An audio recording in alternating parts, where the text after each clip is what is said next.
Você já percebeu que muitas vezes a gente sabe exatamente o que nos faz mal e mesmo assim continua fazendo? A gente permanece em relacionamentos que machucam, aceita situações que nos diminuem, deixa nossos sonhos de lado, coloca todo mundo em primeiro lugar e no fim sobra muito pouco para nós mesmos. No vídeo de reflexão anterior, eu falei que amor próprio é a forma como nós nos tratamos. Mas uma pergunta que ficou ecoando na minha cabeça: se sabemos o que nos faz mal, por que continuamos fazendo as mesmas escolhas? E a resposta, ela não é simples.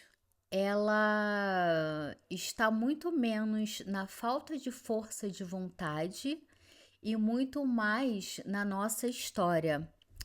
E é sobre isso que a gente vai conversar hoje. Eu já vou começar pedindo perdão assim, né? Porque vai ter barulhos externos, porque tá tendo prédio sendo construído aqui perto. Todas as crianças do prédio estão de férias e tem criança do lado, tem criança em cima. Então vai ter barulhos externos, inclusive de pais brincando com as crianças. Mas vamos lá. Existe uma ideia muito comum de que basta querer mudar. Se está ruim, é só sair. Se faz mal, é só parar. Mas quem já tentou mudar um comportamento sabe que não funciona assim, sabe que não é fácil. Porque nós não somos guiados apenas pela nossa razão. Grande parte das nossas escolhas acontece de forma inconsciente.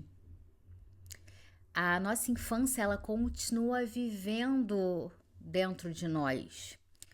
Porque quando nós somos crianças, nós aprendemos como funciona o amor, aprendemos como somos vistos, aprendemos o que precisamos fazer para sermos aceitos. Esses aprendizados, eles acontecem muito antes mesmo de termos consciência deles. Tem pessoas que crescem ouvindo elogios, tem pessoas que crescem ouvindo críticas.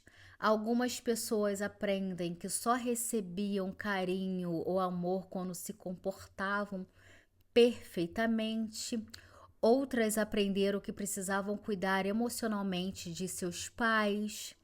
Algumas cresceram acreditando que não podiam errar, que qualquer erro, o mínimo que fosse, não era permissivo, era uma coisa catastrófica.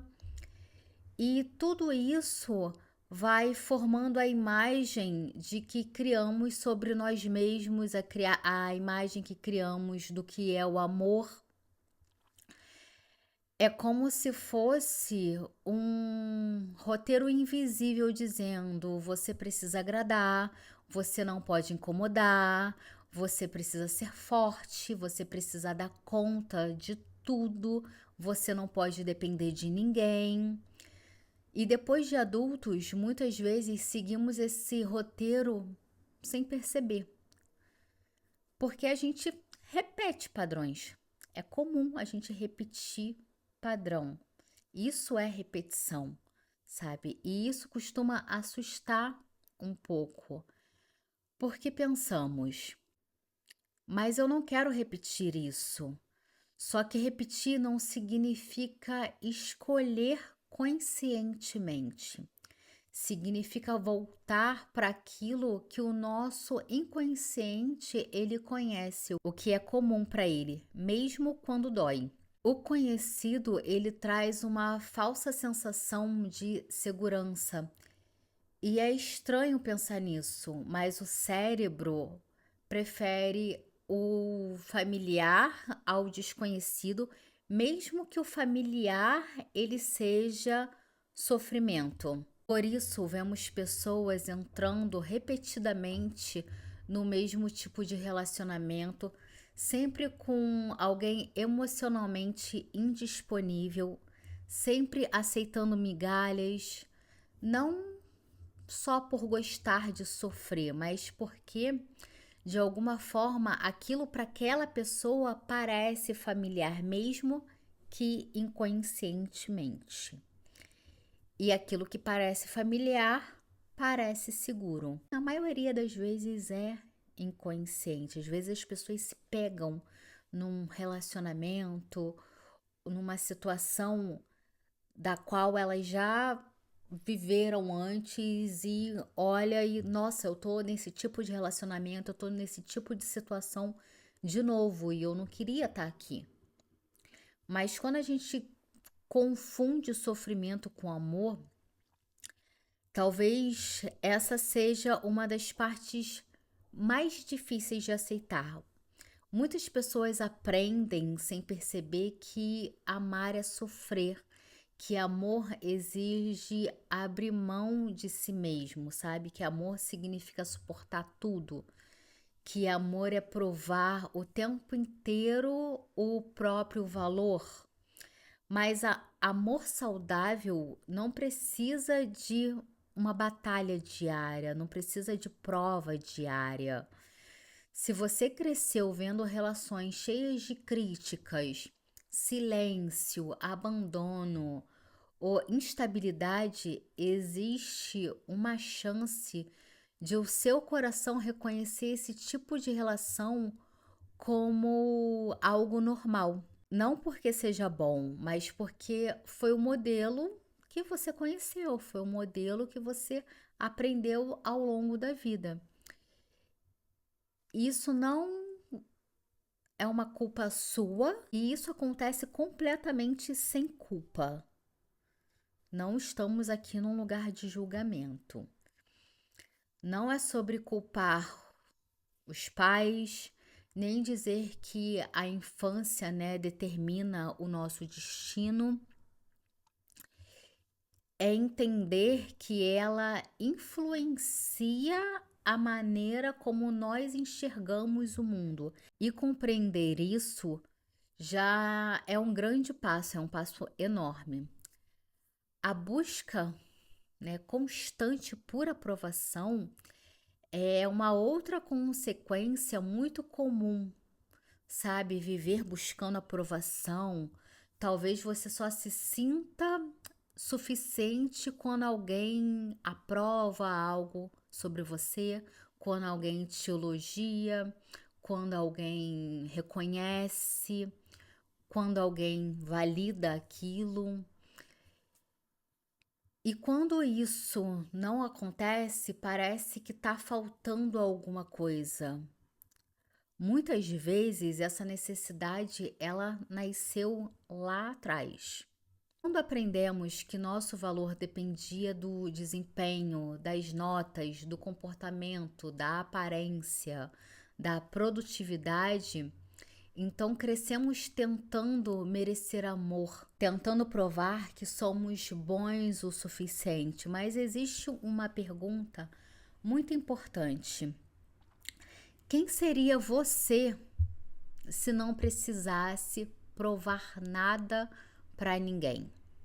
Talvez seja exatamente aí que o amor próprio ele comece, sabe? Que o seu amor próprio começa. Se você percebeu que se identificou com alguma dessas situações, quero dizer uma coisa muito, muito importante para você. Isso não significa que você está condenado ou condenada a repetir esses padrões para sempre. A boa notícia é que aquilo que foi aprendido também pode ser elaborado, sabe? É possível compreender a própria história, dar novos significados a experiências, reconhecer aquilo que ficou no inconsciente e aos poucos construir novas formas de se relacionar consigo mesmo e com os outros que estão ao seu redor. Esse processo, ele não para da noite para o dia, mas começa quando nós paramos de nos julgar e começamos a nos compreender. E talvez essa seja uma das maiores formas de amor próprio. Não é ser perfeito, é olhar para si com curiosidade, respeito e coragem. Se você precisar, você pode buscar ajuda, pode buscar terapia. Eu indico que todo mundo faça terapia. Não falo isso só porque eu sou psicanalista, mas eu virei psicanalista por começar terapia, porque eu me identifiquei, porque eu gostei, porque me ajudou muito a me compreender, compreender a minha história, a minha vida. E se esse vídeo fez sentido para você, compartilhe com alguém que também pode estar vivendo esse processo agora. Eu espero que vocês tenham gostado desse vídeo, que você tenha gostado, que tenha aproveitado e que ele tenha te ajudado. Um grande abraço e até o próximo vídeo.